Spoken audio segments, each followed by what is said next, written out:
তো আজকে নিয়ে এসেছি ঠিক গতকালকের আমার লাঞ্চ মেনু। তো এখানে ছিল, প্রথমবার খাচ্ছিলাম, দিদা বলছিল করে খেতে খুব ভালো নাকি হয়, উচ্ছের পকোড়া। দিদাকে মাসি খাইয়েছিল, এখন দিদা আমাকে বলছে করে খেতে। তো এখানে সুন্দর বেসন দিয়ে ভালো করে ভেজেছি। ফার্স্টে তো আমি শুকনো লঙ্কা আর ঘি দিয়ে ভাতটাকে ভালো করে মেখে নিয়েছি, আর তারপর মেখে বড়াটা একটা কামড় দিলাম। তারপর বড়ার কামড় শেষে একটু বড়া আবার ভাতের ভেতরে ঢুকিয়ে খেলাম। খুব ভালো ছিল অ্যাকচুয়ালি করলার বড়াটা। তারপরে এখানে ছিল বড় বড় সিলভার কার্প, জ্যান্ত ছিল। খুব বৃষ্টি হচ্ছে আমাদের এদিকে, তো মোটামুটি ভালো জ্যান্ত মাছই পাওয়া যাচ্ছে। তো এটা ছিল খুব বড়, মোটামুটি একটা খুব ভালো একটা জ্যান্ত সিলভার কার্প, যেটার কালিয়া করা হয়েছিল আলু দিয়ে।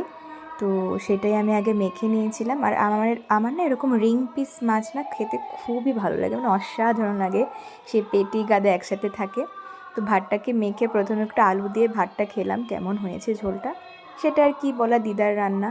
তারপর এখান থেকে একটু মাছটা খেলাম, খেতে অসাধারণ ছিল মাছটা সত্যি বলতে।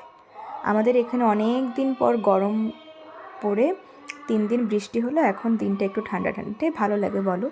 তারপরে এই যে পেটির জায়গাটা আমি একটু ভেঙে ভেঙে খাচ্ছিলাম, সেটা মানে অসাধারণ লাগে, একটু তেল তেল ছিল তো তাই।